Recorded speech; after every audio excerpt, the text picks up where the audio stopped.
Give me a second. This is not as easy as it used to be. Or, well, you could have stayed there, Nick, and we could have just swung the mic around. It's not the distance, it's the meetings.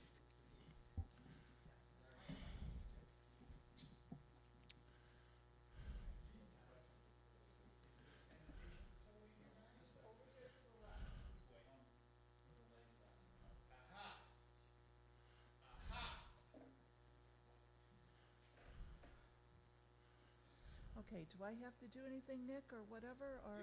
You're on camera? You're there. Okay. And somebody's I speakers can't are on see, again. but that's okay, where I'm at. But, you Yeah, guys through can the see corner me, there. right?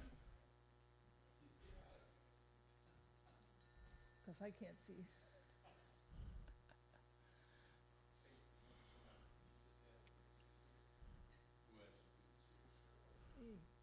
Because I don't have a view here.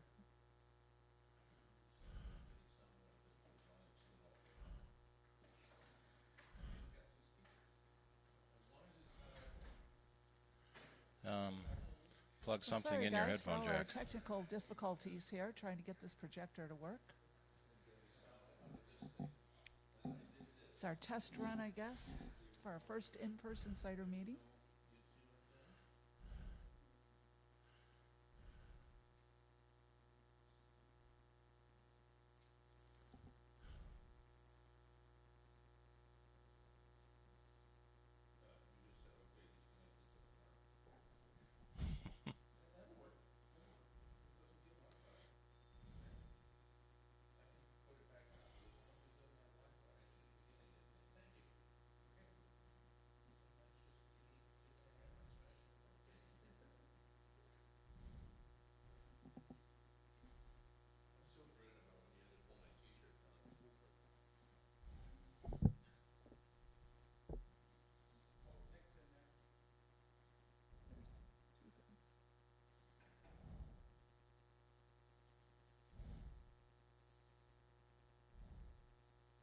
So who's going to start out the meeting? Is it going to be Nick, or you're going to do your thing, Steve? Gonna do the news and Q&A first. All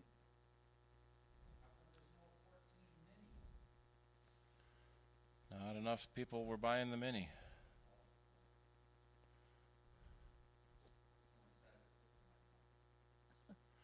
They still have the SE3.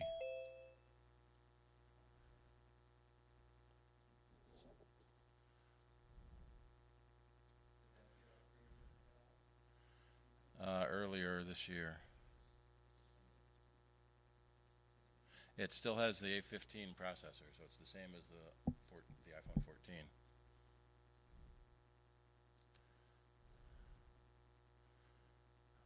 No, where's this window I want? This window. I don't want the chat window open. I want the...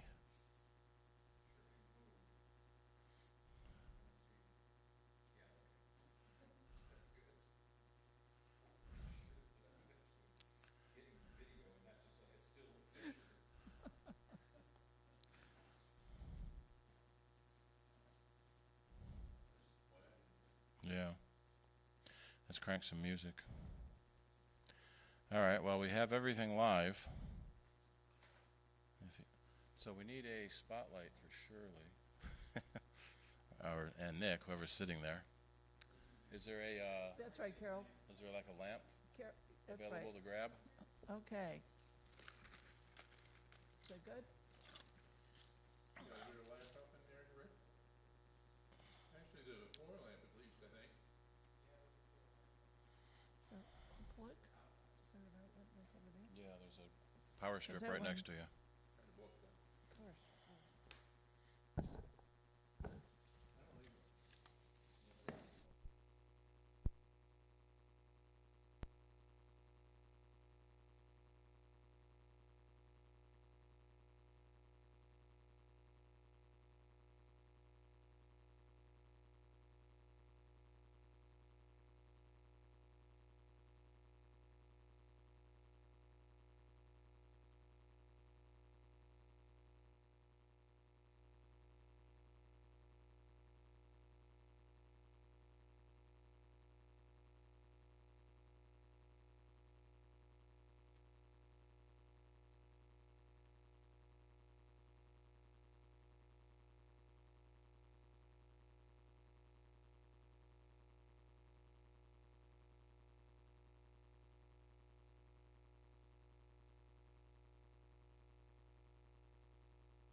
power switch turned itself off. How's that look, Steve? Yeah, that's pretty good. All right. Test. There, right. So that's audio's back. Can you hear us again? All right, they can hear us back there.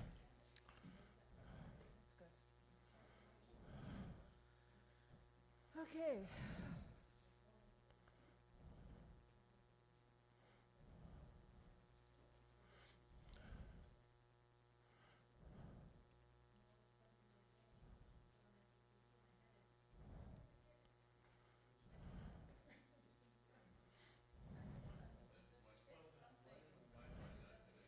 So we just have to remember to put everything back when we're done.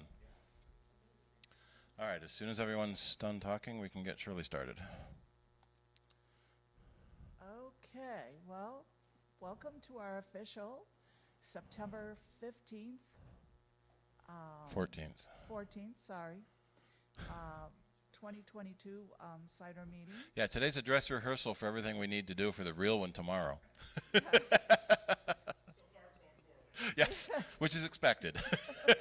So that means it's going normally. We had a plan, we had a backup plan, and they both failed. So now Rick can be the tertiary plan with your projector. All right, so again, welcome. We have about 8 people here in the church itself for the meeting, and all you guys out there on Zoom. You're missing my wonderful baked goods here and cider and everything that I've set up, so hopefully some of you will come in the future for a meeting. But anyways, what we're going to start off with is Steve is going to do Q&A, and are you going to do Apple News too? Yeah. All right, and then Nick is going to do his Chrome OS Flex bootable USB presentation about using your old Mac. So, okay, Steve, take it away.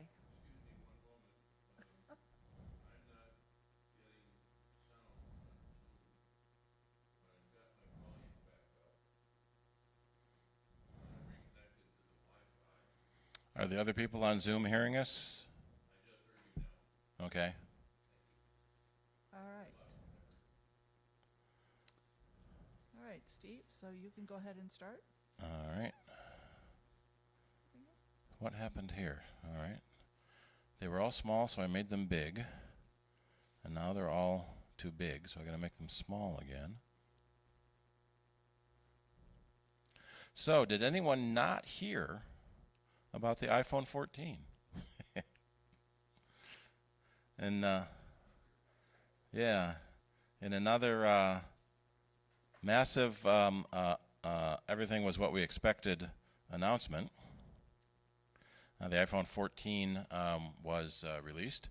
A couple of things that are very surprising about it.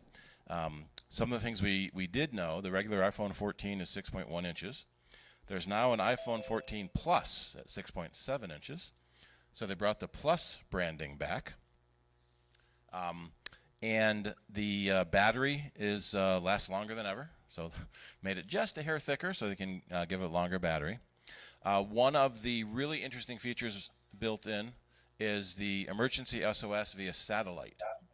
So there's a satellite feature, and transmitter receiver built into the phone, so that if you are outside of normal cell coverage and you have an emergency, you can do emergency SOS texting. And many emergency centers, 911 centers, will have satellite reception options because there is a global standard for emergency satellite. And the ones that don't will have an operator that will receive the satellite emergency and then forward that on to an actual 911 center. And this kind of goes along with the Apple Watch Ultra, which is their super sports model, designed for hiking and climbing and mountaineering, and also scuba diving, that has a dive computer option, software you can download to use your Apple Watch now in place of a Garmin. So they're really coming against the Garmin high-end sport fitness watches. But with the SOS satellite, there have been a lot of cases where people are lost in the mountains, woods, anywhere, and they don't have a cell signal, you may still be able to get a satellite signal to send an emergency message out. In fact, there was a tip running around the internet for a while saying that if you're lost in the woods, change your voicemail to say you're lost in the woods and here's where I am, come find me. And most of the 911 centers and the Forestry Service all say that's a really stupid thing to do, because if your phone is working enough to change your voicemail, call emergency services. Don't change your voicemail. Call emergency services. Because that's always the trope you see on TV is the battery on your phone runs out just as you get lost. And so for that last minute of battery you have, I'm going to change my voicemail. No, call 911. And then try to say, lost, Laurel Canyon, help, as quick as you can. So now they're adding that via emergency satellite. The kind of throwaway line was that they said it's going to be free for the first 2 years. That implies there's going to be a payment coming after 2 years. We don't know what that is yet. But in 2 years, you're supposed to buy the next new phone, so you get 2 more years for free. They did, a company called Global Star announced in their quarterly report that they signed a big contract with Apple. So now they go, oh, okay, that's who Apple's using for satellite services. So the Global Star satellite network. They have added more ability in low light photos. That's always the big thing in cameras going between Android and the iPhone is how good the low light photos can work. They're wonderful. So the iPhone 14 starts at $799. 14 Plus is $899. They talk about trade-ins. You can get up to $800 on a trade-in for the iPhone 13 you bought last week. For my iPhone 7, they'll give me $40, which I guess is better than nothing. But available in new colors. So we now have a pastel blue and a purple color, so a light purple. Almost a lavender, midnight black, the starlight, which is not quite white, and then product red. So as we talked about on Soundbites, was it last week already? That one of the problems with the iPhone 14 is it looks just like the 13. So the only way for anyone to know you've got the new one is to get a color that didn't exist in the 13. So that lavender is pretty nice. I kind of like the blue myself on that. One of the things that they have done, where is it? They've added more widgets on the front screen so that you can bring like a weather up on your front screen, so you don't have to go into the phone or swipe anything to see the current weather or forecast. Let's see. We talked about the emergency satellite. Crash detection. So most of the phones, like the watch, have had fall detection. That's good for 3 or 4 Gs of impact. With crash protection, it's almost 300 Gs, and it will recognize when you're in a car crash and be able to call emergency services for you automatically. So if you don't cancel the trigger, then it calls the emergency SOS for you automatically. So if you're in a bad car accident and can't reach your phone and no one else is around you to dial 911, it will do that for you. Let's see, up to 26 hours of video playback on the 14 Plus and 20 hours on the 14, so that you may not need to charge it every night. You can go a day or two before needing to charge it again.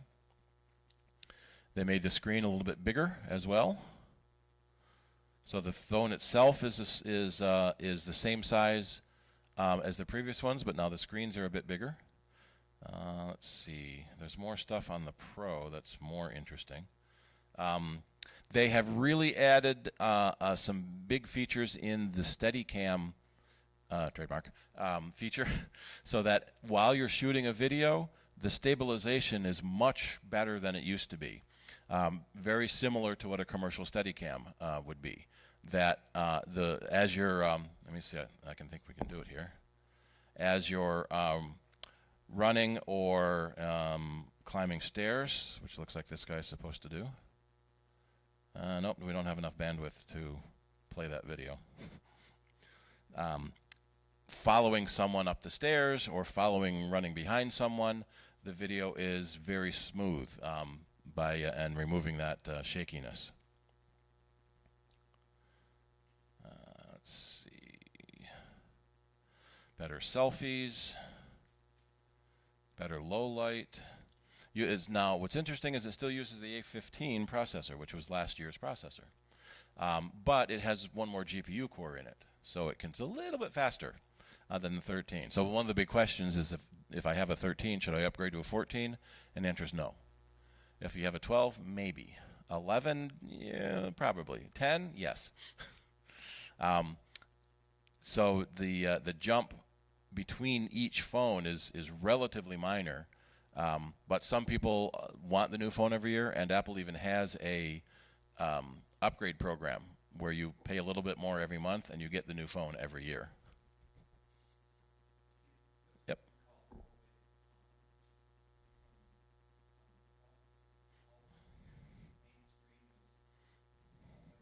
Did I pass that already? I know the watch had always on. I didn't remember seeing the phone had always on. Oh yeah, always. Yeah, oh, that's only on the Pro. We haven't got to the Pro yet. Yeah.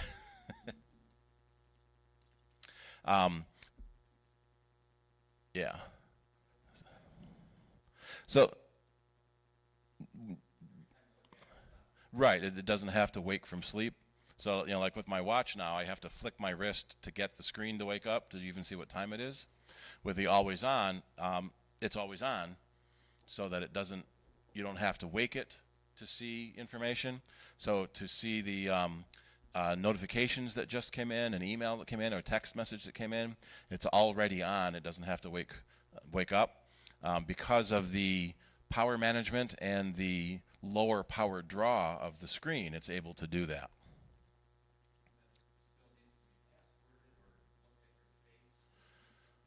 Well, that's to unlock it, to get into the rest of the phone. So if we switch over to the iPhone Pro and the newer features, the big new feature on the Pro is what they're calling the pill. So in what used to be called the notch, that had the cameras, they made the notch smaller, and so now the screen goes around the outside of the notch. And the notch is now a smaller, pill-shaped thing. And when I'm going to do it again. When the phone rings or a notification comes in, it'll come up around that pill. And so it makes the gap in the screen less noticeable, because that's where your notification came in, that's where your phone calls are coming in, and it's smaller overall anyway, so it's easier to ignore. In fact, I've sort of already on the notch on my computer, don't ever notice it's there, because the menu bar is up in where the notch is, so and it doesn't use that for screen real estate. The 14 Pro has the 3 camera systems again, and starts at $9.99 and comes in deep purple. So that's a darker purple than the lavender purplish on the regular Pro. So if you, that's more of a lilac purple or a lavender. And so here, the dynamic island, so as things happen on your screen, the notification windows come up at the top, so you don't notice the cutout in the screen notch as much.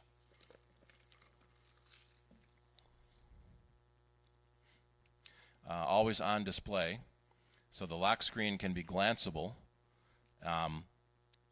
And if you turn it face down, the screen will go off, but you can leave it face up and be able to glance when a notification comes in, so that you're not always tapping on your phone to wake it up to see what that notification was. it seems to be the joke these days about people meeting in person and they're still texting back and forth across the table. So now you don't have to do that, right? Everyone here, yep. Let's see. Display is twice as bright, so you can see it better in daylight. The satellite SOS, the same as the 14. So even if there's no cell service or no Wi-Fi service, you can send emergency messages over satellite. You can't make phone calls over satellite. There was a lot of rumors running around that there would be a satellite option in the phone, and people thinking it would be satellite phone calls, but it is just satellite SOS. Satellite phones have gotten a lot smaller than they used to be. They used to be huge with giant antennas. Now they're pretty handheld, but still not quite as small as an iPhone. Rick? Right. You can see the screen, but not me.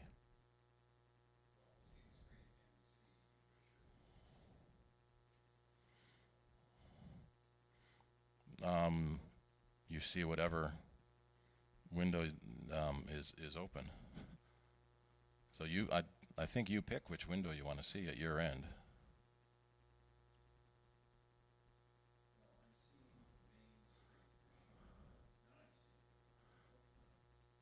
Yeah, I just changed it to speaker mode. On your machine, you can tell it what you want to see, if you want to see all the pictures or you want to see whoever's speaking.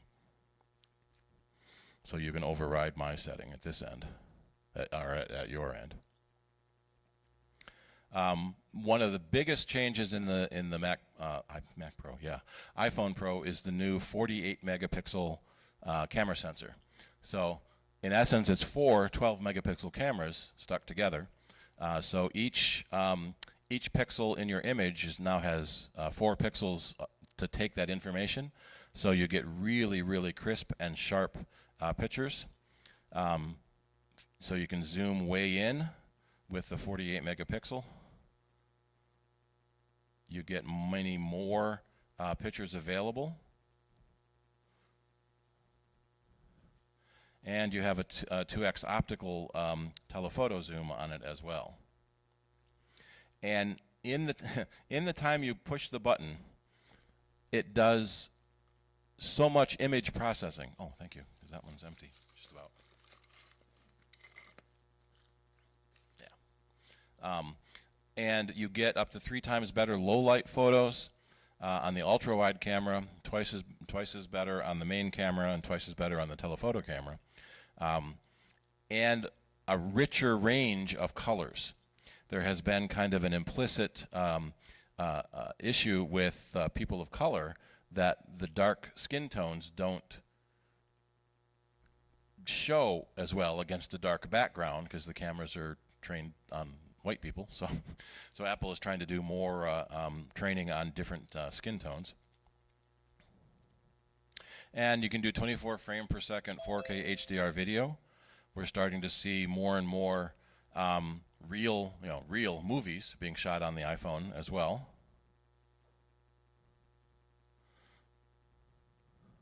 So now, even more so, anyone can be their own movie producer. We've been able to have iMovie and Final Cut on the computers for a while, and pretty decent cameras to bring information in. And now the iPhones are getting more and more. And so here's the steady shot. That one actually worked. So someone running along next to the hurdler, and the image is very still, so that it doesn't shake and jump. Let's see, we talked about that. Super whiz-bang extra zippy cameras, and that's due to the A16 processor. So the iPhone Pro and Plus use the 15. I'm sorry, no. iPhone and iPhone Plus use the 15, and iPhone Pro uses the 16. So that's why it has more computational processing built in. Yep. Yes.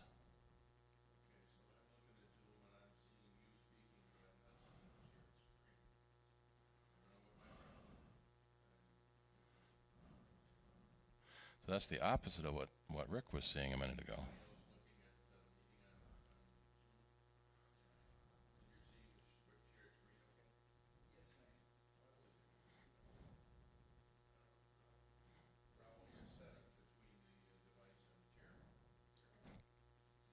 One thing that's a little interesting is on all the 14s, they've eliminated the SIM tray, so now it's an eSIM only, which makes it a little trickier to change phones, because you used to be able to just pull the SIM card out of your old phone and put it into your new phone. Now you have to go to the website of your carrier and put in your eSIM number so they can switch it at their end. So it's not as quick and easy for you to do it yourself. Well, yes and no. It's not much easier to SIM hack you, but if you are SIM hacked, you can't change the SIM. Right. So right now, if my phone got hacked, they SIM hacked me, I just go to my carrier, take out that SIM card, they give me another one, I'm on my way. That does not happen with an eSIM. Yeah, I don't know if you can change the eSIM number in the phone. Get a new phone.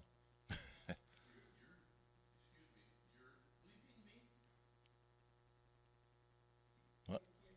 No, we are not bleeping you. Yeah. The It's cheaper to have an eSIM. It sounds like a step backwards. Yeah, it sounds like it's cheaper for the corporations. Not for them, it's cheaper for them. That's what I meant for the corporations. Whether it's for Apple or for the carrier, but not better for you necessarily, right? Hard to believe. eSIM carrier, eSIM transfer. Scan a QR code. Enter eSIM manually. If necessary, you can erase your eSIM. You can erase it, but does that change Then serial code? then set up a new eSIM. Yeah, does it change the actual SIM number? That doesn't say. So we'll find that out as it starts happening. Exactly.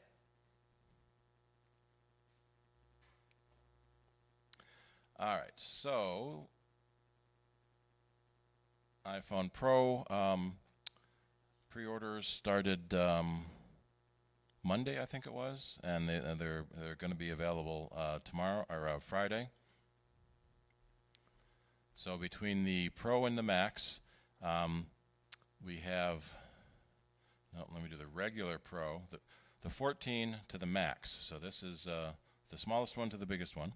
And as somebody pointed out earlier, the 14 mini doesn't exist, so that the 13 mini was the last of the mini phones. They weren't selling as much, we hear. Most people want a bigger phone, so that's why they keep getting bigger and bigger and bigger. And the 12 mini didn't sell well, and a lot of people were surprised the 13 mini existed, but now they're not quite surprised that the 14 mini doesn't exist.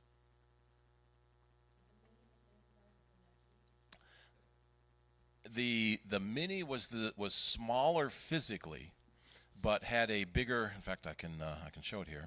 Had a bigger screen. So the 13 mini is physically smaller, but since it doesn't have the head and foot, the screen was bigger. So if you want a smaller phone, you can still get the SE third generation, which is still based on the A15 processor, starting at 429. So it's in essence the guts of a 13 and a 14 in the smaller size.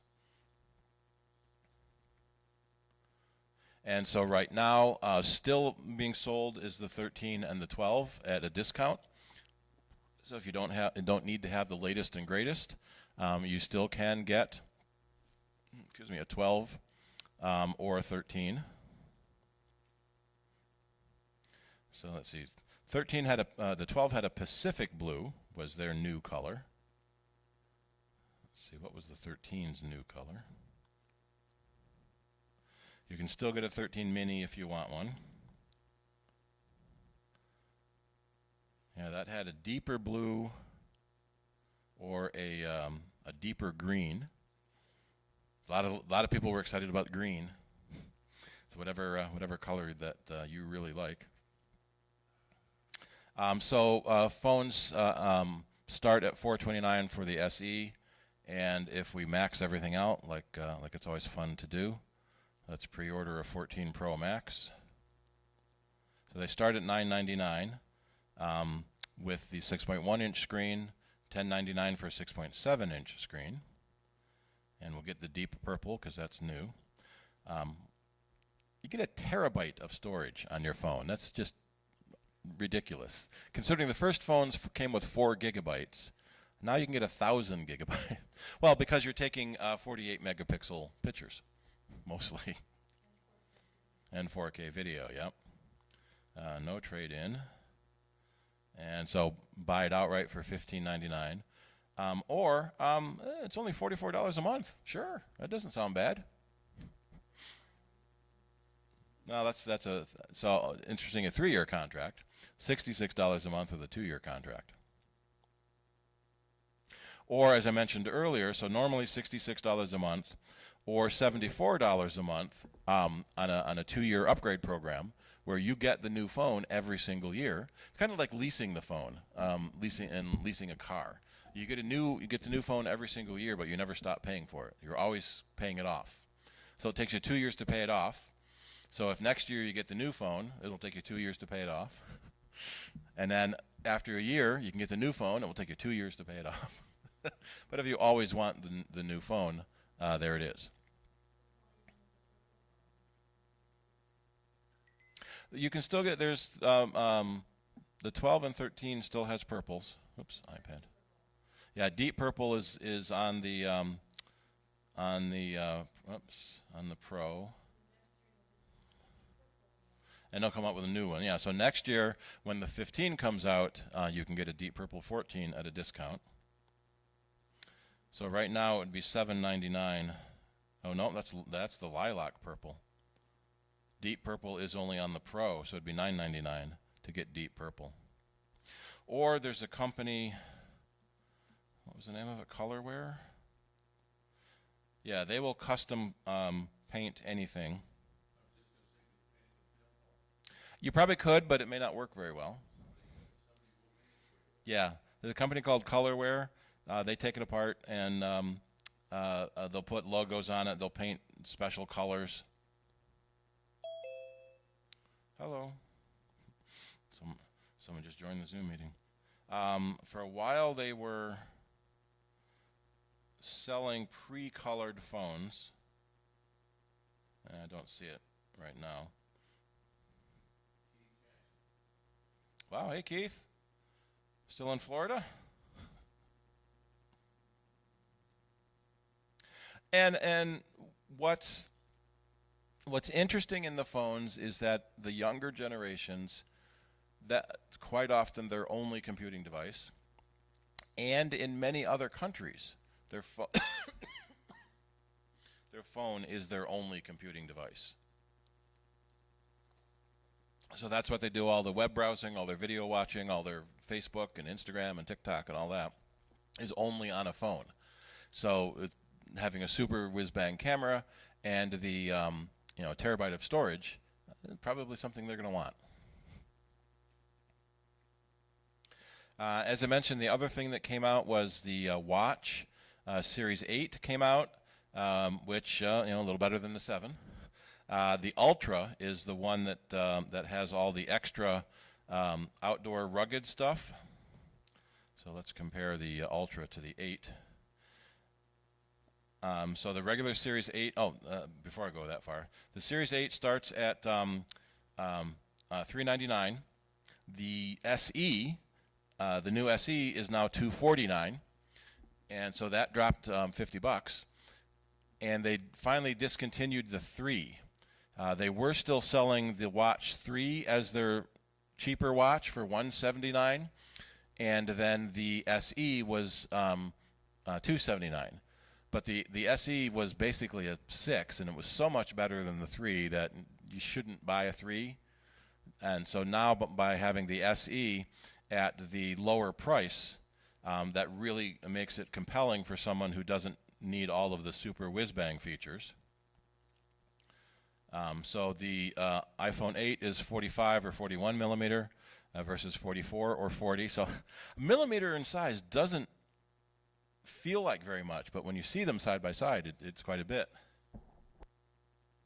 Yeah,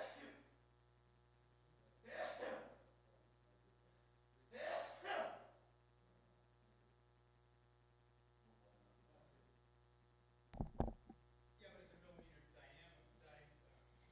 Diagonally, yeah. Yep.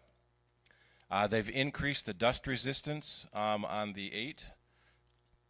It does have the always-on Retina display, where the SE is you have to tap to wake it. I believe the 7 and 6 had always-on displays also. Resistant to 50 meters. Now that's a difference where the Ultra comes in. The Ultra is good to 100 meters, and which is interesting. 100-meter water resistant, but diving only to 40 meters. So if you're going to stay down a very long time, that water resistance must only be like 5 minutes at 100 meters. Enough for you to go get it and bring it back up again. They have the the different sensors in them on the 8 versus the SE.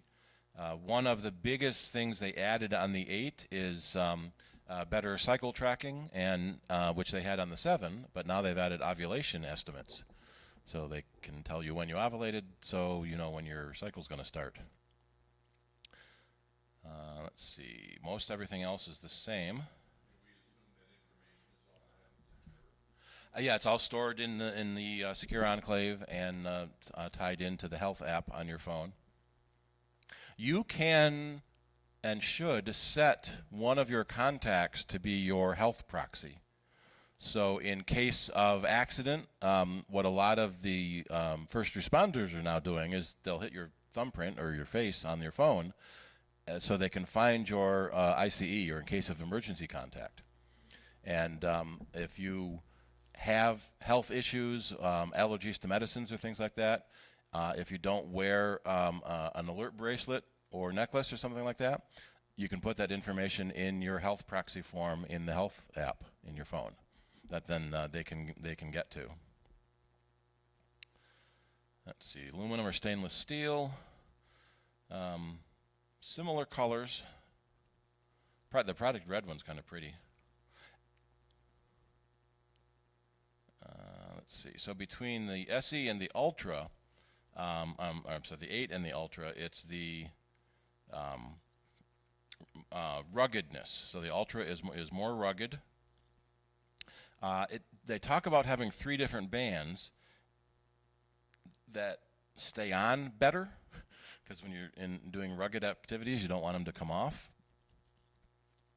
But it doesn't say which ones come with it yet, or if you have to pick one when you buy the watch and then buy the other 2 yourself. The Ultra also has a 2000 nit screen instead of the 1000 nit, so it's brighter, especially you know, when you're outside and hiking in the daylight. And it has a titanium case, so it's more rugged that way as well.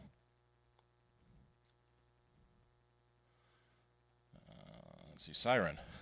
So it'll make a really, really loud noise if you're lost in the woods and people are trying to find you. And that's pretty much it. Steve, Yes. I just wanted to point out for the Apple Care Plus. Oh yeah. Yep. I just got a notice, and I see it on the website. Apple Care Plus now, you have unlimited repairs for accidental damage. Right. Before, I think it was 2 per year. You used to get 2 incidents per year with AppleCare Plus. Now you have unlimited number of incidences. We actually had people that were like in month 11 and they broke their phone again. So they would wait a month with a broken phone until it moved over to a next year and they can use another incident.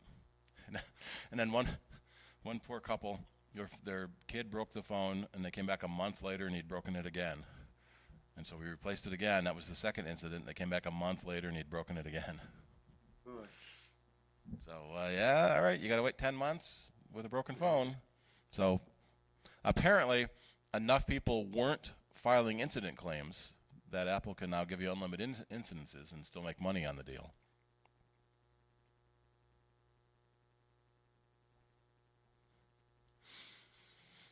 Alrighty, any other questions on Apple's new products? We did not see the new M2 Pros. We did not see the new iMacs. We did not see the new Mac Pro. So we're expecting an October announcement, maybe a November announcement, maybe both. Yeah.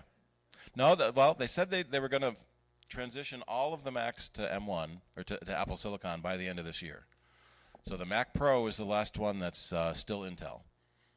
So that one but they could do like they did one year, and they announce it in December and ship one on December 31st, and the rest of them are in March. Yeah, we shipped by the end of the year. Also, they didn't talk about Ventura much. The next OS 13, is going to be Ventura, so they need an announcement for that. So we expect that whatever the new hardware computers are going to come with Ventura built in, so that's going to be kind of a joint announcement.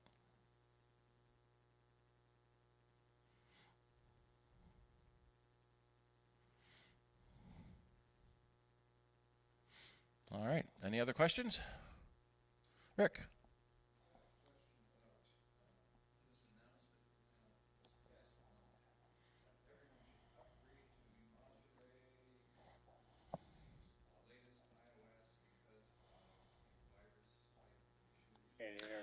Yeah, there was, in the mainstream media, they got it a little overblown, but they're generally right. You should update to the latest OS you can, because there was a 0-day vulnerability. You remember which was the big one everyone talked about? There's new ones every month, so it's hard to keep track of them all. You should always update to the latest OS, period. But the 0-day was in Safari, so it 15.6.1 that would allow for remote code execution, an out-of-bounds write issue in WebKit. So you'd have to go to a specially crafted website, which is very easy these days with malicious ads. You can go to a legitimate website, and there's an ad on the site with the malicious code in the ad. So it's not that you have to upgrade to Monterey. You just have to upgrade to the latest OS that's supported. So System 10.14 is still supported, so they updated Safari on 10.14, 10.15, 11, and 12. And in fact, the 15.6.1 has been replaced by Safari 16 this week with even more patches. So if you're running 10.13 or earlier, you're not getting security patches. If you're running 10.14, you probably are going to stop after Ventura comes out, because Apple typically, and most companies typically, support the new current version and 2 versions ago, maybe 3 versions ago. Firefox had their own well, this is a WebKit vulnerability, but Firefox has its own updates, and you should be set to auto-update with Firefox. I think they're at 104 or something. I was at a customer yesterday, and he was running 59 and wondering why he kept getting errors on his bank. And I'm thinking, well, why didn't it update itself? Steve, would you be able to repeat the question for everybody? Yeah, I'm sorry. I got to get used to that again. Thank you. So in the mainstream media, they a couple of weeks ago, well, about a month ago now, there was a lot of news about make sure you update to the latest OSs to fix a 0-day bug that was in Safari on Mac and iOS. There are different 0-day bugs in Chrome and Firefox, so keep those updated too. But the fact that it made the mainstream press was kind of interesting, rather than just computer press. So you want to make sure you're running the latest OS that you can, that you're comfortable with. One of the problems we see, though, is that older machines often don't run well with newest OSs. So if you have like a 2014 or 2015 computer, it will run Monterey, but maybe not very well. If you still have a spinning drive, you may want to stay away from Monterey, maybe even stay away from Big Sur. So far, Mojave and Catalina are still supported and still getting updates. But if you're running High Sierra and can't run anything newer, you may get off the internet or switch to a different browser, or as Nick is going to show us later, you can switch to a newer OS, a different OS that's not Mac OS, that will have the latest updates for several more years. Ding. Yeah, so it's the biggest issue is running old web browsers, since that's the biggest target area is websites, and so you want to make sure you keep up to date on your web browsers. Yeah, I've got 15.6.1 on mine. I haven't gone to 16 yet because I didn't want to do an update before the meeting.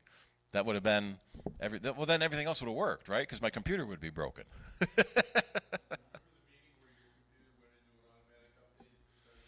Yeah. Don't want to do that. That's sort of legendary in a lot of the Windows world, where someone opens their laptop to give their big super whiz-bang presentation and installing one of 27. Yeah.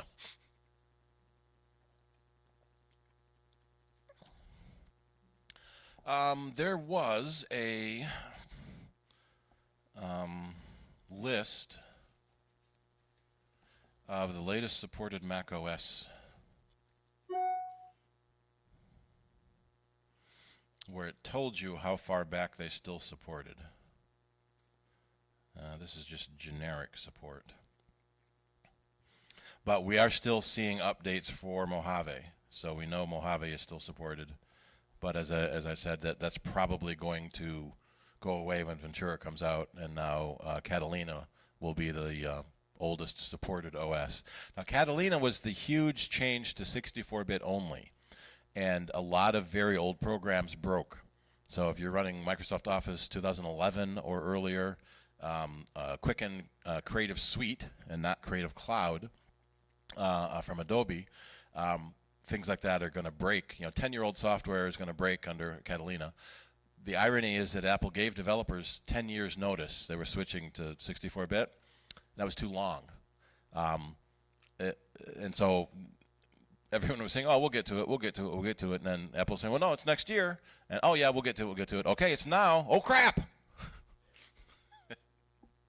And so that's the biggest thing stopping people from upgrading, is that their old software doesn't work. And you may have to buy new software. Now, with Microsoft Office, you can switch to Apple's free apps that come with the Mac, or you can switch to OpenOffice or Google Docs. There's a lot of free Office suites that you don't have to pay for Microsoft Office that work just the same. LibreOffice now, yep. Well, it was forked. It was OpenOffice forked into Apache and Libre, or yep.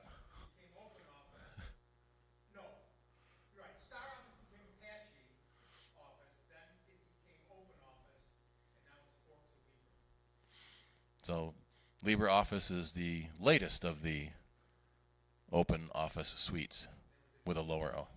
There was a NeoOffice that was a special Mac version of OpenOffice, because OpenOffice was Java and didn't look Mac-ish, but the new LibreOffice looks Mac-ish. Yes?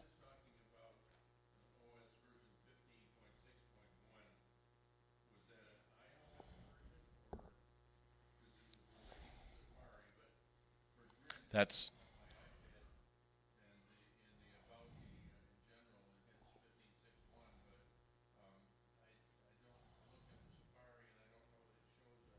Somebody asking a question, I can't hear it. Yeah. So we're asking about versions 15.6.1. The current version of Safari for Mac is 15.6.1. The current version of iOS is 15.6.1. The Mac OS was 15.7, 10.15.7. So everything is confusing as to what is the latest version of what. So it's best to always just go to check for updates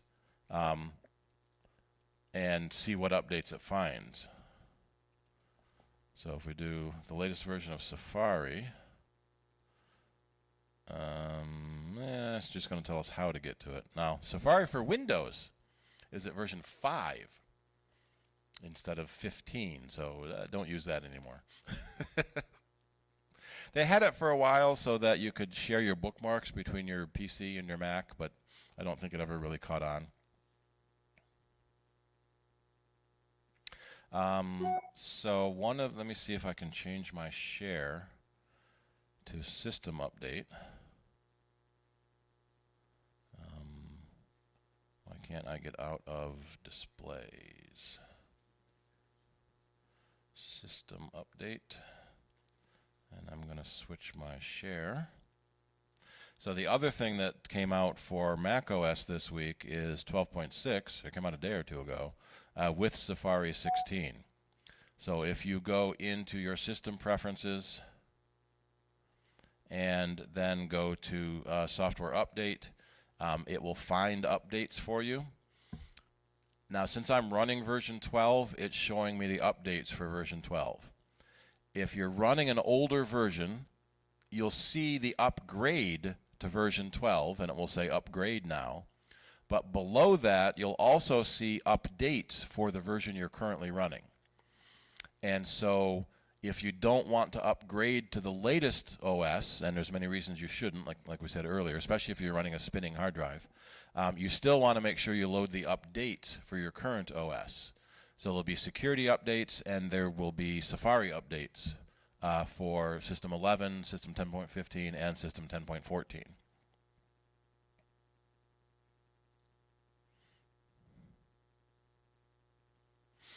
Alrighty. Any other questions, or we'll take a short break? Those of us that are here at the church can partake of Shirley's baking. Yeah. Yep.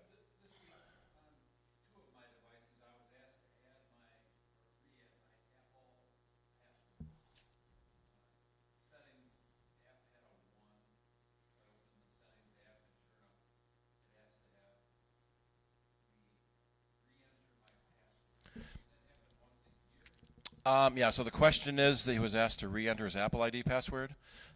There are, in fact, I should have just left that window open. There are several different reasons it will ask for that, to ask you to re-enter your Apple ID password. One of them is that there has been an update to the terms of service. There we go, share screen, back to system preferences. So right now I have a little 1 on my software update that's telling me there's an update available. You may get a little 1 or 2 on your Apple ID that tells you if there is a need for you to re-enter your password. If they update the terms and conditions, you need to agree to the new terms and conditions. We joke that it's you're promising that you won't do anything bad, and if you do, you won't blame Apple. I boiled down 15 pages of legalese, yeah. Also, it can ask for your Apple ID password every now and then to make sure it's still you using the computer. And I've never found a definition of how often every now and then is. It's always a pain in the butt, and if you have multiple devices, they're all sort of on different schedules. So we've got one customer where they had like 5 or 6 Macs, and they're all asking for it, so we put it all into one, and then like a month later, one of them starts. 2 months later, another one starts. 2.5 months, and third one starts. But it's a security precaution that helps if someone has taken your computer. If they don't have your password, then they lose access to your internet stuff. So it's good in that respect. It's annoying for you to have to keep entering it. But one of the things I like is that by forcing you to re-enter it so often, you'll have a better chance of remembering it, so that you don't have to keep resetting it all the time, because that is an issue as well. If you ignore the logging in request to put your password in, the services that you are using could stop working. So if you're using iCloud photo syncing or iCloud calendar syncing, those services could stop working, and it may stop syncing to your other devices. So it's for some people that don't need to sync to another device, you can even turn all that stuff off. But one thing that iCloud syncing does do is give you kind of an offsite backup. So iCloud syncing is not a real backup because it doesn't keep old versions. And you can't back up your Mac to iCloud. You can only back up your phone and your iPad. But if you have a catastrophic failure, you can download the latest things you synced to iCloud. So you can get your documents in your desktop, which is most people's stuff. And if you have iPhoto library turned on, you get your photos back. And if you're using IMAP-based mail, which almost everyone is, you get all your mail back.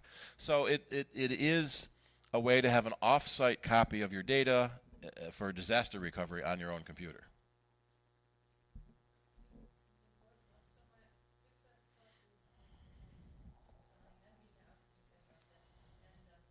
Hey, Steve? Hang on just a second, Larry. Yep.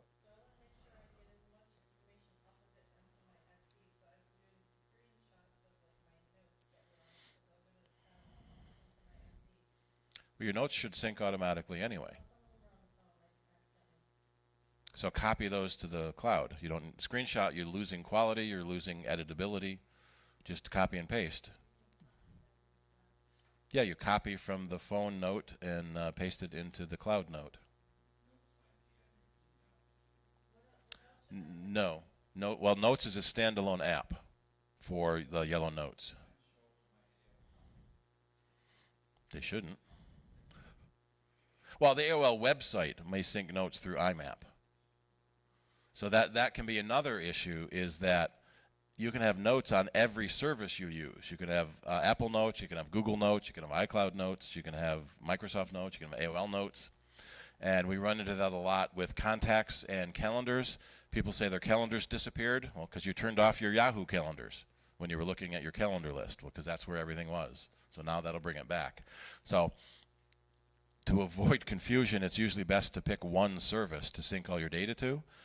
But for redundancy, it's good to sync to multiple services.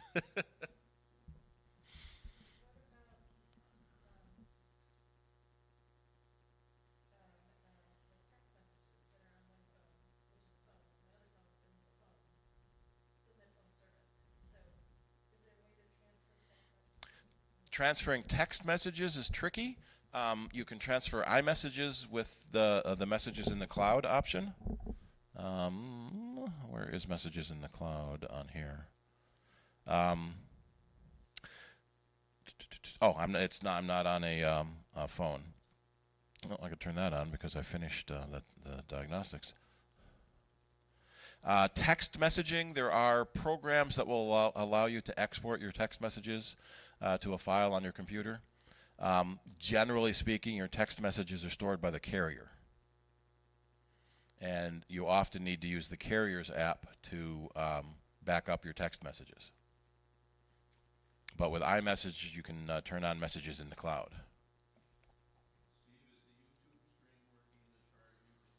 I haven't looked, but it was working earlier.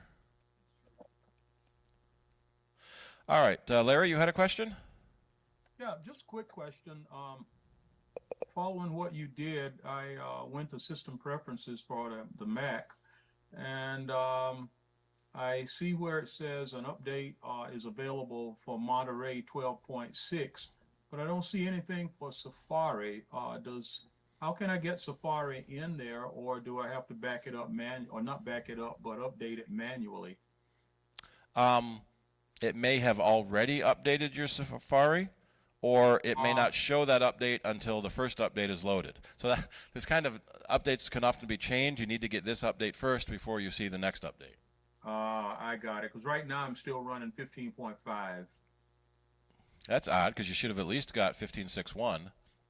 What OS subversion are you running? 12.5? 12.5.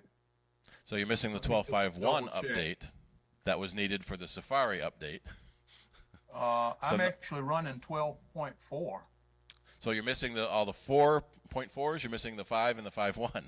So you're a few versions behind. That's why Safari's not showing, because you can't run the current Safari until you update the OS farther.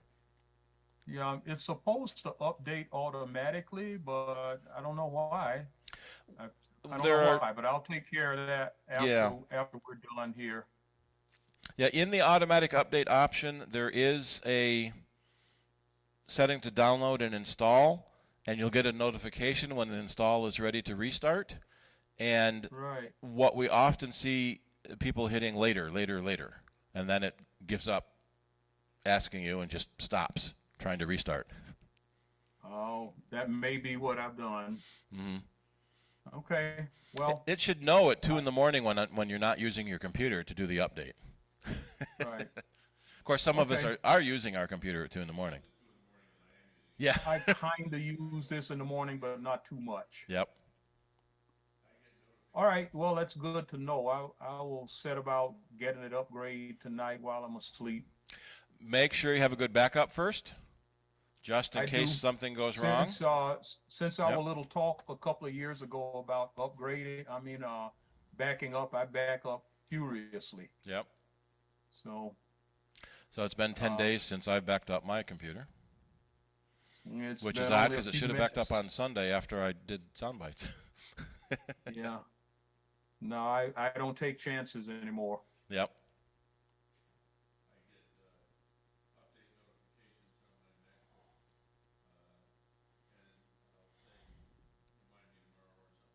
Yeah, getting update notifications and saying remind me tomorrow, and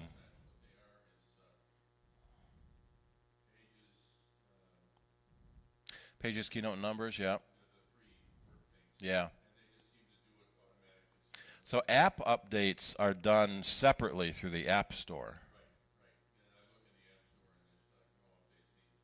So I will often see the little 1 or 2 on my App Store icon that says there's an update available, and then I'll go to the App Store and it says the update's already been done because I've got app updates automatic. It just hadn't cleared the 1 yet. Yeah, so we should probably stop, take our break, although most people are already breaking. And then we'll figure out how to switch everything around and get Nick's screen into YouTube and show off Chrome OS Flex. All right.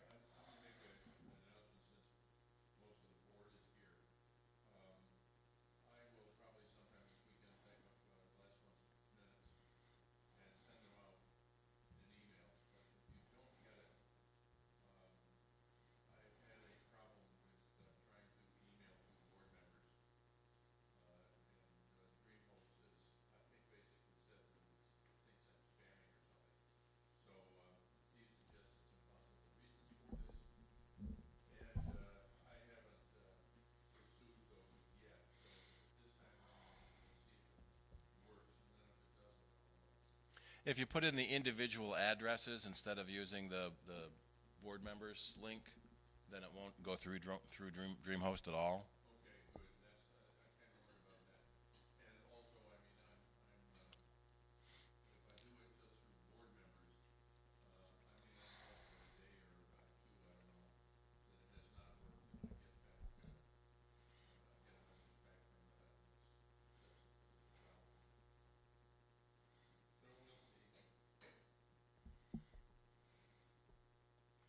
And it looks like the YouTube is still running.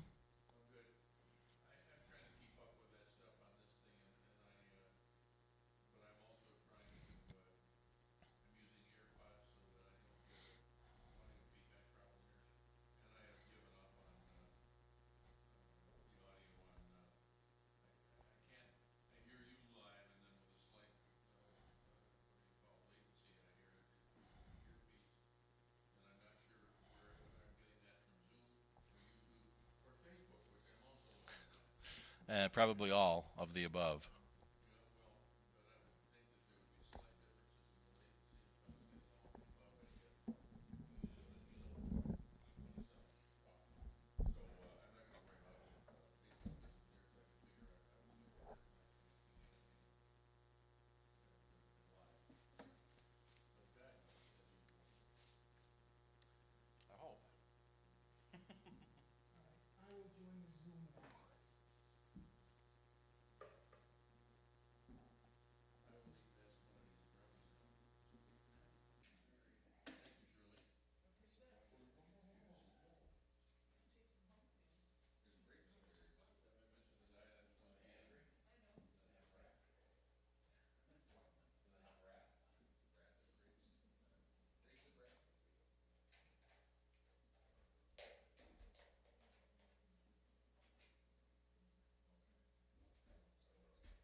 right. Hey Shirley, speaking of multitasking, is there a grape in this brownie? Cherries. Oh, okay. Maraschino cherries. Yeah, it is too. No, I taste it. Nice. Let's try to spice it up. I'm gonna put some jalapenos in there because they do go well with brownies. Oh, thank you. You can put just a little bit, they just give it a little, you'll get a little kick and you go like, what's that? Yeah, and some But-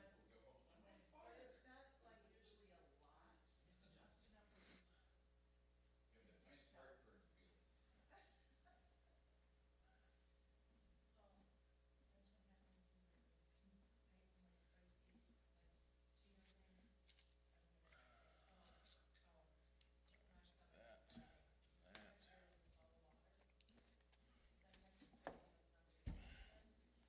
You have that nice heartburn feeling. Oh, that's what happens when you make some like spicy, like cheeto things. Oh, not some of That, it. that. Ow. We only sent 10 gigs out the internet. What? We've only sent 10 gigs out the internet. Is that all?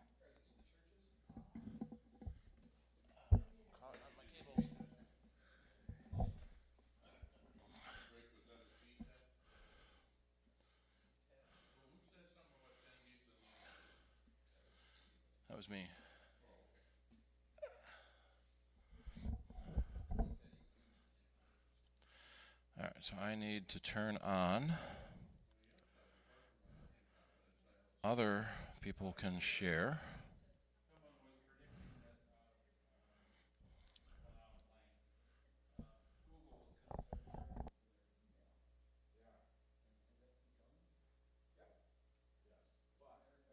for their email. They're not So we'll talk- charging for yeah. all their emails. They're not charging for gmail.com addresses. They're charging for custom domains. But that implies maybe in the future, as I listen to myself, maybe in the future they could start charging for gmail.com addresses. Right. Although probably not, since Microsoft gives you Outlook addresses free, Apple gives you iCloud addresses free. There's enough free email services that they probably won't do it. So I have asknick@gmail.com, that's free. I also have nick@asknick.com. Got a half a dozen addresses at nick@asknick.com. I had a choice of making those free and losing all the back end stuff like shared Google Meet stuff and shared Google Docs stuff, or paying the whatever $6 a month per address or whatever the number is, and then keeping all those things.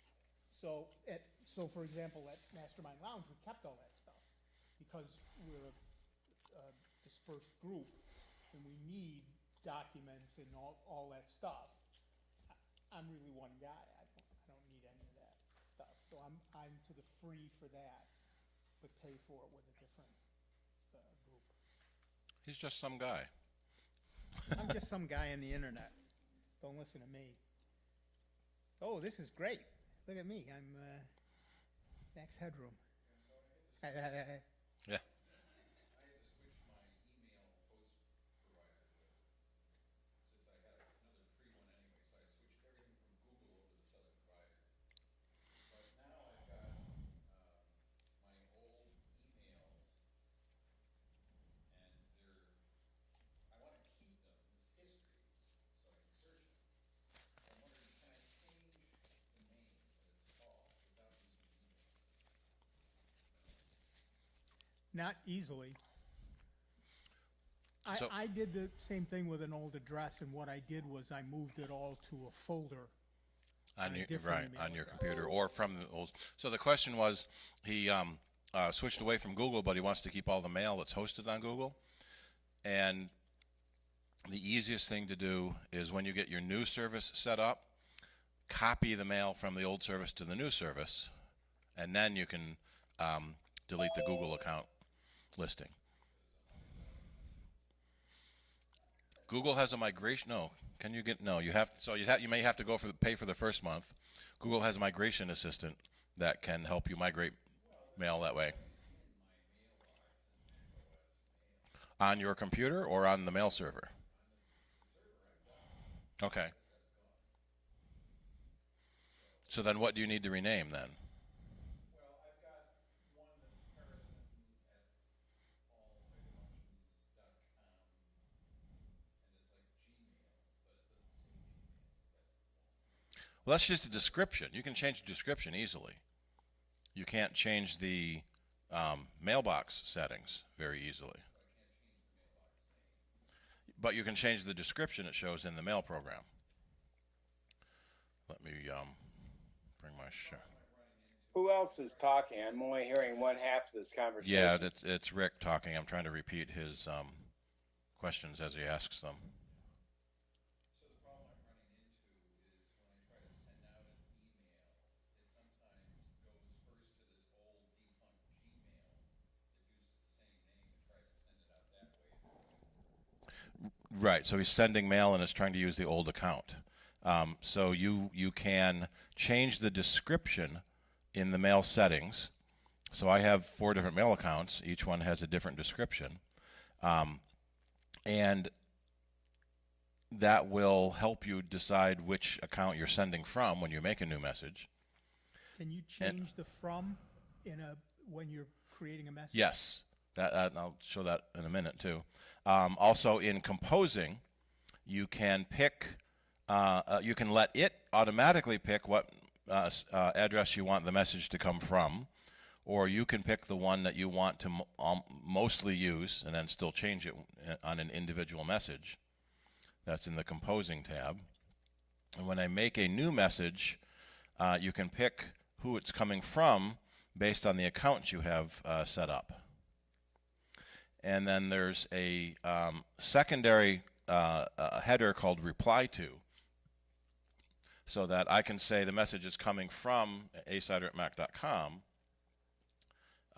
but reply to my Steve at Jesse group. So when the other end hits reply, it goes to the reply, not the from. So, and this from list is the description in the preferences. So you can change your description easily for each account.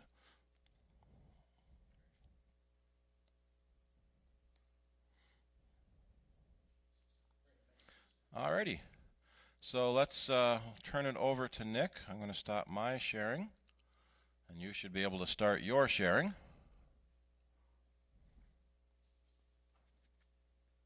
Well, first I'm going to turn off. Hi, I'm going to turn off my camera because I'm doing this Max Headroom thing. And now let me share my entire desktop.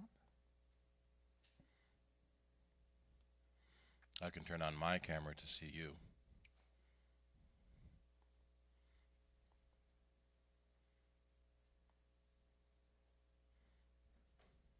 Okay, can y'all see the? Yeah. Okay.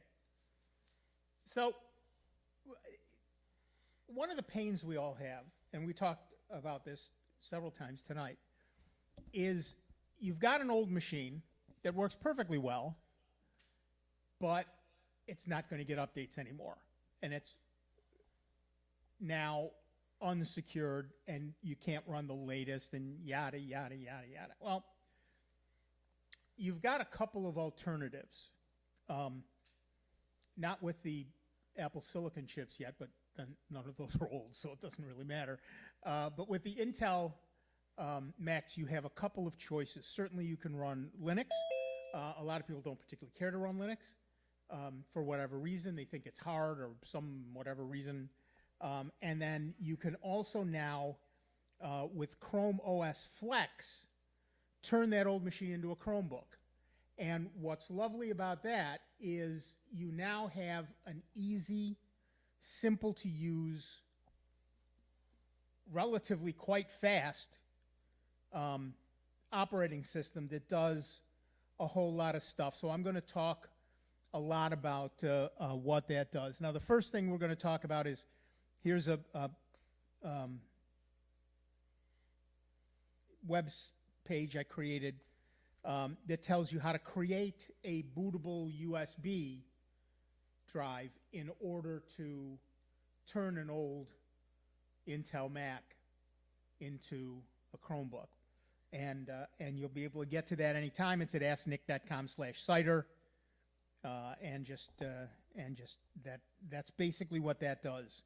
It shows you how to create you need either a regular Mac, a Windows, or a Chromebook version of Chrome, Google Chrome browser, in order to create the thing, because it's an extension.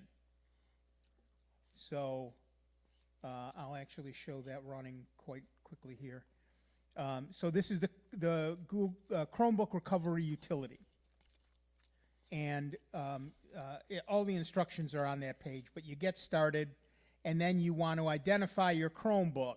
If you're making a backup of the Chromebook you're on, then here's the serial number information you need. Otherwise, you can select the model from a list, so you can pick a manufacturer, and as you can see, there are a lot of them. In this particular case, we want, there are a lot of them. We want Apple. Where'd it go? In fact, he is giving this presentation on a Mac with Chrome OS Flex installed. You can see his shiny we don't Mac. We don't want it on Apple. We want it on, we want it on Chrome OS Flex. That's the thing we want to create an installer for. So we select the product, and low, there's only one. It's Chrome OS Flex. Then we would say continue. It would ask you to put in your USB drive, 8 gig or higher, and then it just goes. It takes depends on how fast your machine is, depends on how fast your USB drive is, depends on how fast your USB connection is, USB 1 versus USB 3, et cetera, and how fast your internet is, I said that, and how fast your computer is.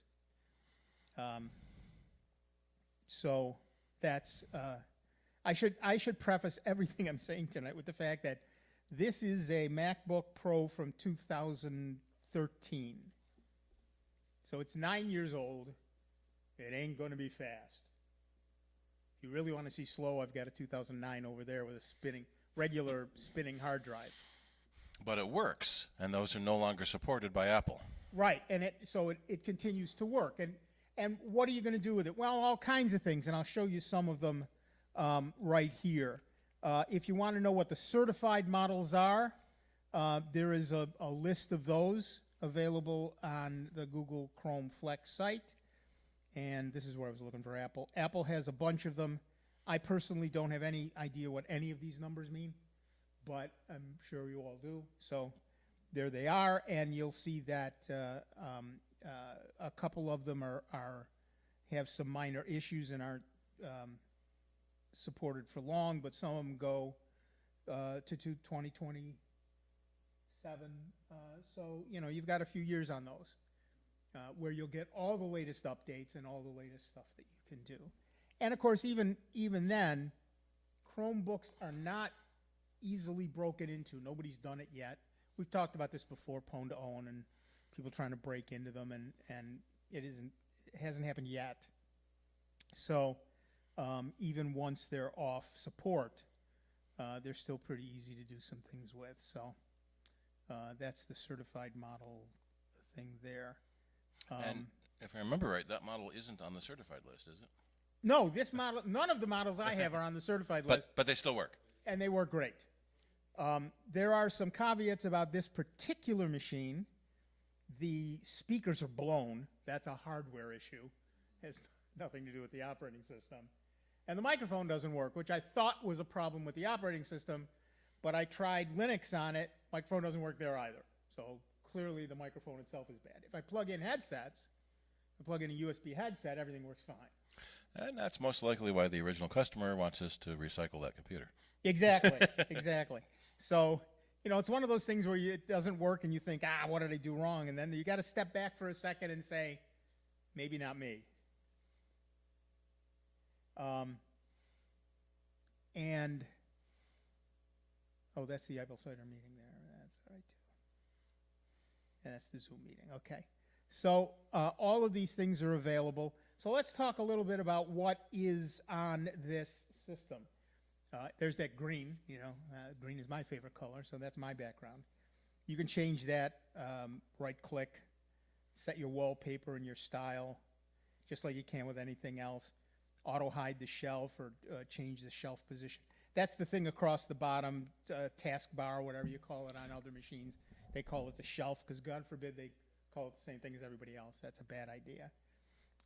There's a lot of stuff here that is accessed in various places.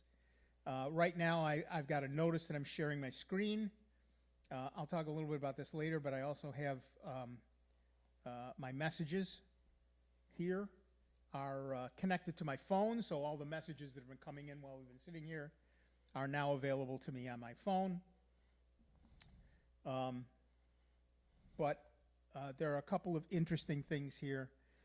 Let's actually just start with the Chrome browser. That's right here on the thing. When you open up the Chrome browser, it's just the Chrome browser. This is what you see. You get your you get your browser. You get all of your bookmarks. Everything that I have is shared with all of my other devices. So all my Chromebooks, all my desktop, my laptop, all share everything. So I get it all there. And that's your Chrome browser. And you can do anything, go anywhere, do anything. I don't have to show you what a browser does. There's also a thing called a launcher. And this has lots and lots of other programs on it. So I've separated mine out into groups. So I've got the Google stuff, which includes YouTube and Messages and Docs and Keep and all Keep and all of that stuff. And then I've got the G Suite, which is Mail and Drive and Docs and Sheets and all of that stuff. And some other things. I've got some games. I've got some miscellaneous stuff. I've got graphics. So I got my Linux apps. We'll talk about Linux in a minute as well. So there's lots of stuff. And then, of course, some Chrome OS apps. This is the lovely thing about this operating system. I can run any of the extensions in the Chrome browser. I can run Chrome OS apps themselves. I can, on many models, not all models, run Linux as a subsystem on here. So in addition to everything else, I can run Linux programs. And on some models, not this one, I can also run Android apps. So I've got all of that available to me. In fact, I have a friend who has a Chromebook, and he was very upset that it would have taken me hours. I'd have to drive to his house and help him install. Now it's much easier, but back in the day, help him install the drivers for his printer and yada, yada, yada. And then I realized there's an Android app for his printer. Well, download that. You're done. You're done. So that's that. And there's all these things, and you can see that there's a lot of them, and they do a lot of stuff, and it's all lovely and pretty cool and pretty neat. Of course, you have Google Drive. Does all the things that all of the other drives do. This is where you get your word processing and spreadsheet and databases and presentations and all the other stuff that you get to do. Speaking of presentations, I should probably do this. You're welcome. I've betrayed my heritage. I'm shocked I remembered this password.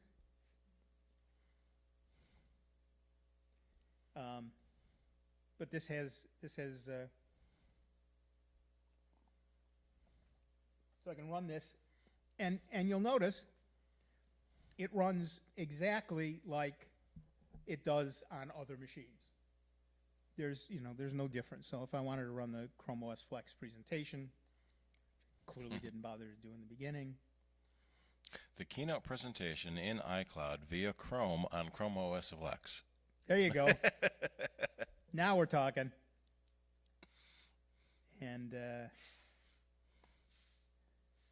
so I can start the slideshow. This works obviously just like everything else. And I can send this thing to Steve if he wants to put it up. But we already talked about this. That's the agenda. We'll talk a little bit about that's the installer we already did. The hardware I'm using here is the one on the right, the 13-inch MacBook Pro of 2013. And like I said, these are the things that work and don't work on here. The HDMI works. Linux works. I can cast my screen. So if you've got a smart TV or a whatever that takes Google Casts, this works. And it's fast because it's 8 gig of RAM and it's a 512 gig SSD. So, it's fast. You don't have to worry about any of that stuff. So now we can talk a little more about Chrome OS Flex itself. And I already showed you messages. There's all kinds of things across the bottom. Of course, there's you can do Google Calendar and you can do Gmail. That's all pretty easy stuff. Gmail is just here, and these things either open in the browser or as their own app. So there's my what you call it there, my Gmail. And YouTube, I'm not going to try to start that with this internet connectivity, and of course it has its own web store. So that you can add many, many, many thousands of programs, including Zoom, which is what I'm using. So clearly that works, idiot. You can even put web pages on the shelf. You already saw me open one, and I've got a couple more on here. It just opens the web page, so it can be right on your. It's like a super bookmark. Just sit it down on the thing, and you're on your way. There's also a thing called Files.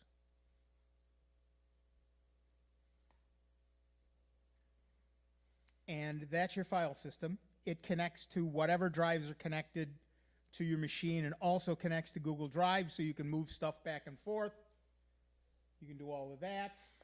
By the way, if you use Google Docs, Google Drive, Docs and Sheets and all that stuff, you can set that to copy all of your data to your hard drive. So, for example, I did that to the presentation, which I also have in Google Sheet, Google, whatever it's called, because I wasn't sure we'd have enough connectivity here. So I could have run it locally. In fact, I've mentioned this before. Writing my last book, I was sitting in a coffee shop and writing away, and all of a sudden I looked up and I realized everybody's complaining, everybody's mad, because the internet dropped. I didn't even notice. It effortlessly switched to doing my stuff on my local machine, and then it never came back. I closed my Chromebook, took it home, opened it up, it connected to my network, and everything uploaded again. So within, a half a minute, it was all back up there. So you don't have to, yes, they're internet-centric devices, but mostly you don't need the internet, depending on what you're doing. And there's my offline stuff. So as you can see, I had some things offline. And this works just like everything else. I can play music from here. This will sound horrible because it's a blown speaker, but you can play music. Oh, I turned off my speakers, but that'll work. So those work, and pictures, of course, you can look at all your pictures.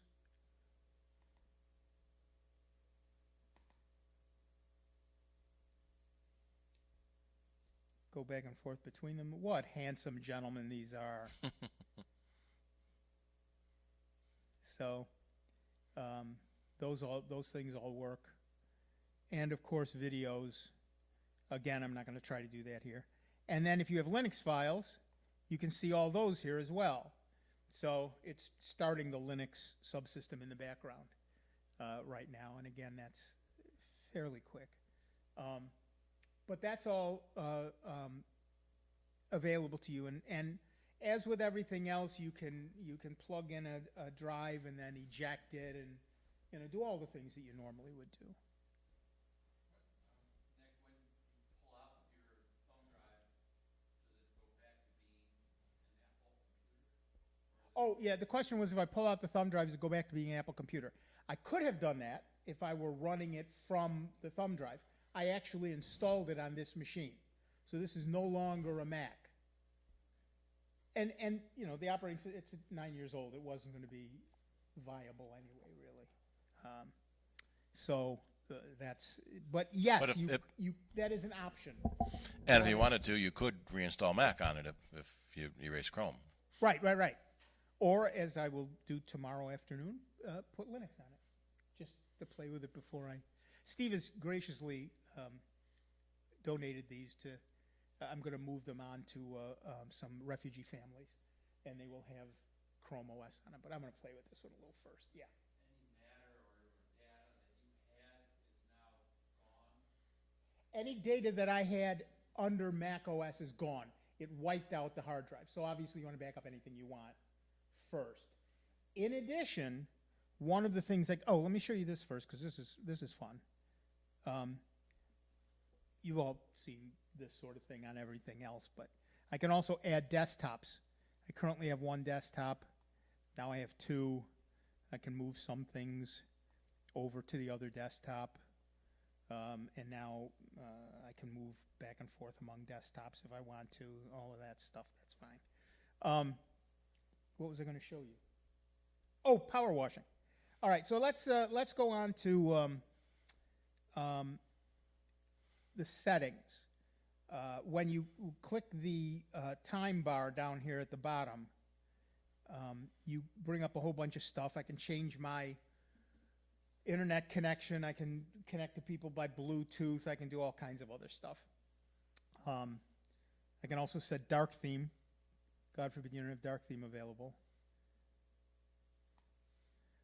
But you also have a bunch of settings that you can set on this machine. And again, there's your network. Pick one of the many available networks. I could connect this to my phone and do mobile data.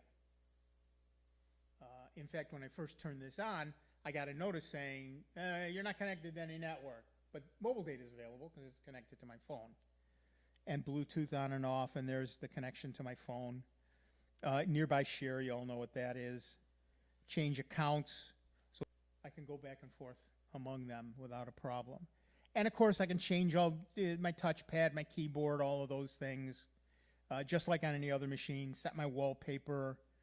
I can. The Google Assistant is enabled on here, so if I say the trigger phrase, it'll start annoying me.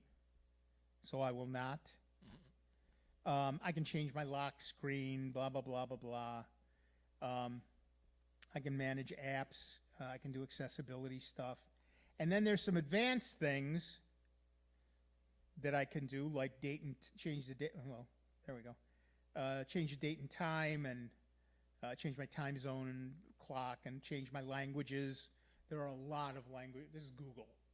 There are a lot of languages available. I can change all kinds of things. Printers, like I said, it used to be hard to connect a printer. Now, printers just show up. I set up a Chromebook, not one of these, but a Chrome OS Flex machine for a friend, and set it up with her stuff. And she said, "What about printing?" So I went into the printer. It was already there. It just said, "Oh, you got a printer out there. Let's add it." There we go. We win. Then there's the Linux development environment. I'll show you that very shortly. But here's the big one: Power Wash.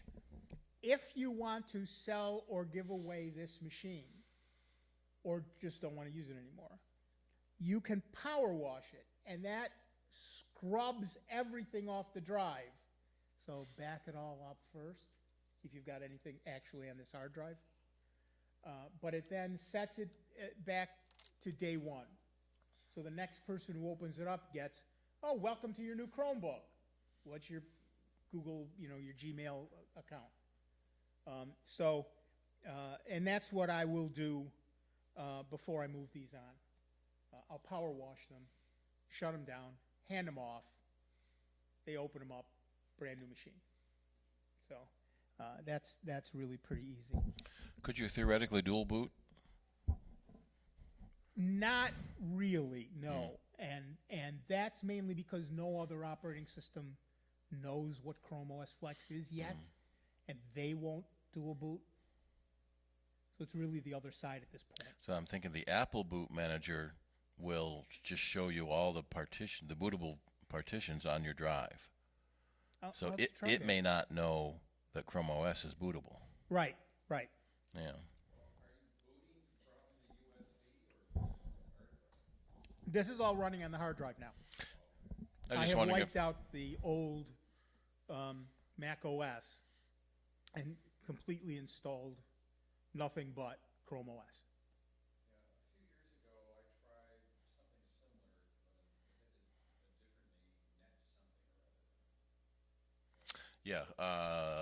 it differently. Net something or other. Yeah, Neverwhere. Yeah. Yeah, this is here. There was a company called Neverware that had a product called Cloud Ready. Yeah, that was it. Google bought them, fixed the program. This is it. Oh, okay. That explains everything. That explains everything. That's why it's so easy to create a USB, plug it in. You get a choice. Do you want to play with it or do you want to install it? Install it. Wait,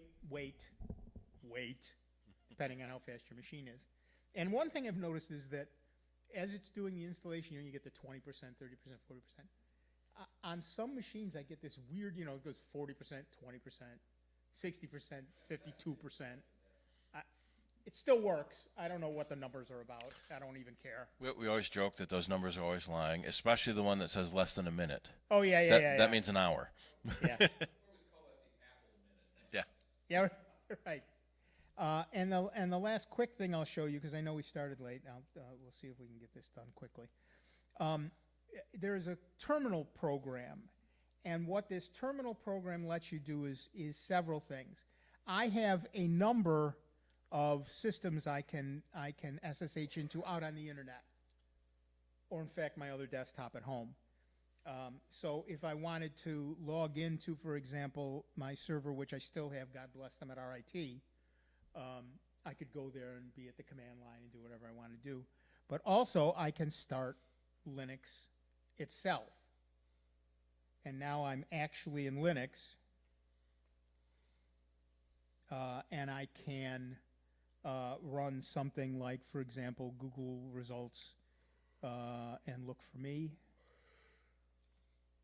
And what this does, this is a little Python program I wrote myself, goes out, finds the top 10 results from Google for whatever I'm searching for, and there it is.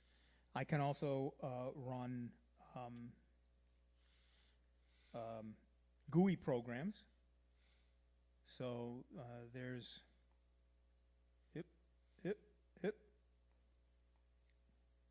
there's a GUI program. This is the current Soundbites poll. I noticed most of you did not vote. Looking at you. So you can do all of that stuff. And so if you're interested in that multitasking ability, or if you're looking to play with a new operating system like Linux, this is a nice way to start, because nothing you do in here is going to kill your machine. In fact, if you so totally screw it up, it really is hard to do, but if you totally screw it up, you can erase the entire Linux subsystem back here. if I went into that section, I could just delete the Linux subsystem and then start it up again.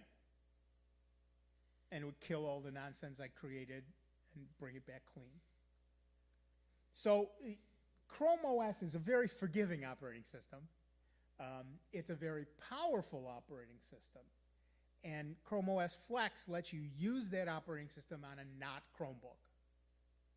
And what that gives you is life for old machines.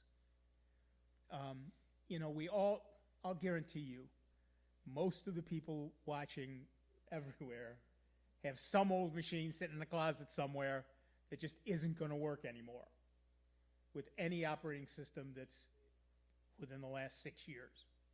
This works. This is working on a machine that isn't on the list. In fact, it works on 3 machines that aren't on the list. Not fast, but, you know, if you're running a 10-year-old machine, like, 12-year-old machine like those are, and you expect fast, that's on you. You know, like I said, if the hardware doesn't work, it doesn't work. The microphone doesn't work on this.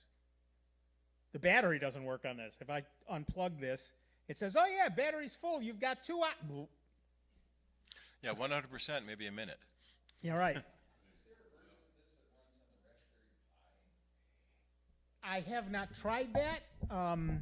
Let's find out. Let me Google that for you. I think the answer is yes. Well, it depends on what processor you've got in your Pi, I think. So the question was, does Chrome OS Flex run on the Raspberry Pi? There's a lot of different OSs available for the Pi. Raspbian, which is a Debian-based Linux, is the Right. default.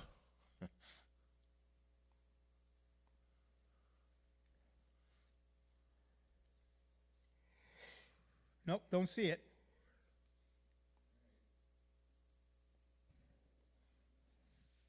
Don't see it yet. There are a bunch of things that haven't been. You know, they keep adding stuff all the time, and I mean all the time. So when I first started running this, there were like 6 things on the list. Again, you can install it on anything, see what happens. But right now, I suspect it's not going to run well, if at all, because it is Intel specific at the moment. And while some of the Raspberry Pis will kind of emulate, not well. But again, this is early days. I mean, Google just came out with this. But at any rate, that's I should show you. Can't show you because it would kick me off. There's also a guest mode. You can add people. So on my personal Chromebook, I have a login for my daughter for those days when she just comes over and steals it. But I can also open it up in guest mode. So I could hand you this Chromebook in guest mode. You could do whatever you want to do all over the internet.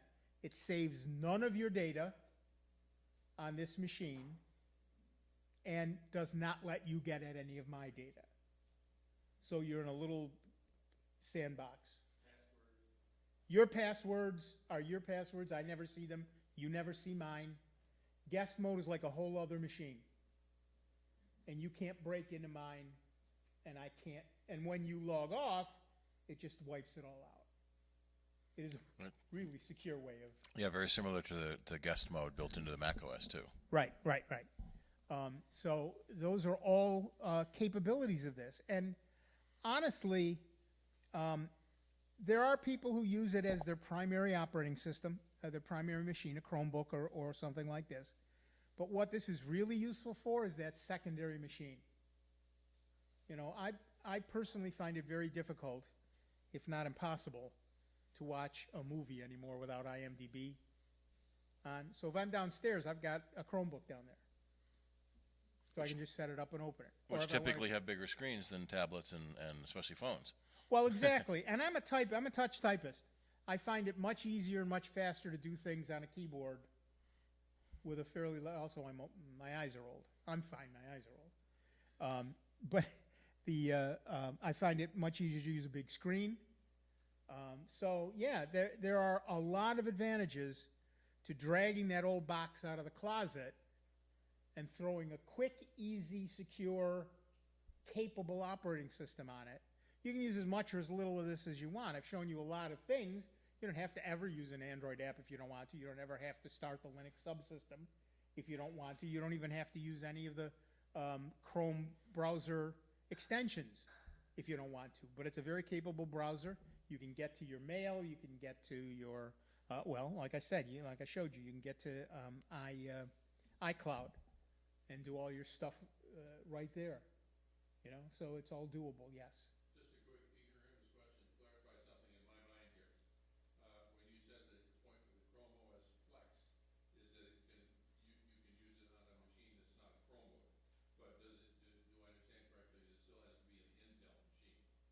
Yeah, the question was, you can use Chrome OS Flex on a non-Chromebook, which is correct, and does it have to be an Intel machine? Yes, right now. I think there are a couple of AMDs it supports, though.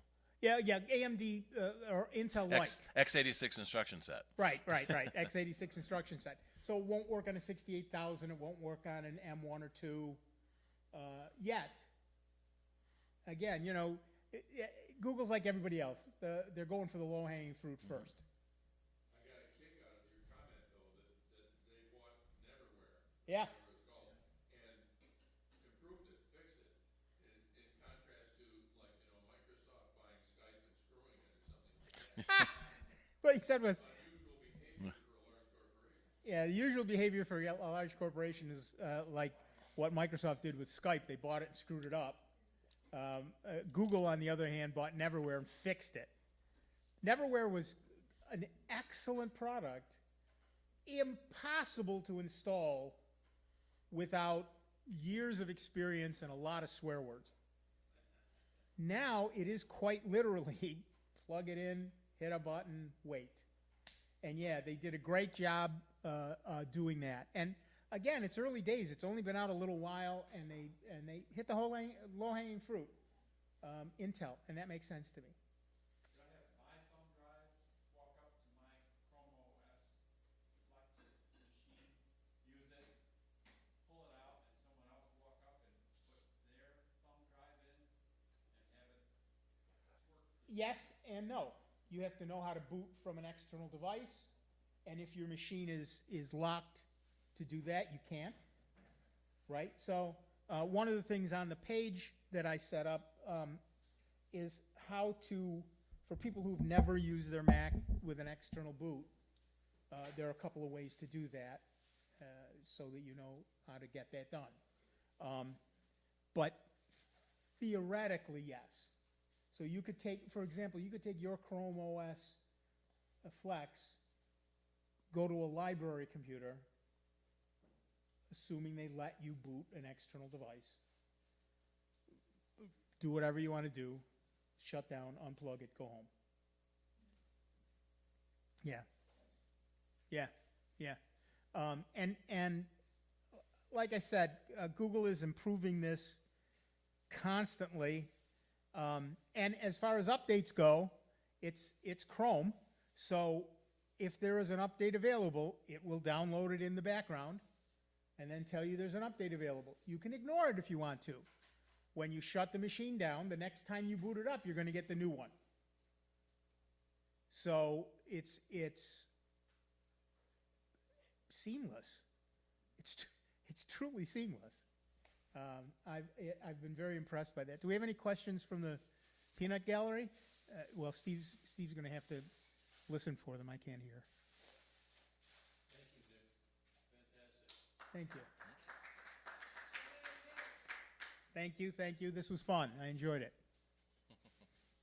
So then if you're watching a video, Sorry? if you're watching a video, you have your resolution of your Mac. Yes. You won't have like Chromebook resolution. You'll have Mac resolution. Well, I've got, my Chromebook is actually better than this resolution. But yes, you will get the resolution of the screen you're on. Are we done? Am I done? I'm stop sharing? I think, We are? I think. Any last questions? Anybody left? Was I that boring? Yep. Bob is still there. Ken is connected, but Ken has stepped away. All right. So I think that's about does it for tonight. Do you wanna come close the meeting, Shirley? No. All right. I'll close the meeting. So thanks everyone for coming, both remotely and in person, through our teething pains of back in person, and realizing the remote was pretty good. For those of you that are interested, the board meeting will be via Zoom next Wednesday night. Bob, you're going to do your Saturday thingy? Yes, I'll send out invites to everybody that's come in the past. Okay. And if you are looking for an invite for Bob's Saturday meeting, it's also on the CIDER homepage. His phone number to call. All right. Yeah, you're doing it remote over Zoom, right, Bob? Right. Yeah, still remote. Alrighty, thanks everyone for coming. We'll see you all next month. Also, don't forget, Saturdays from 12 to 2 on member-supported Jazz 90.1 FM is Soundbites, hosted by Nick, Dave, and Steve. I'm actually going to be gone this weekend, so Dennis is going to be filling in for me. And I've already created the StreamYard event again, so we'll see if you can get it working. Some weeks it works, some weeks it doesn't. It's crazy. All right, thanks y'all. We'll see y'all later. Good night. All right, so I got to end Zoom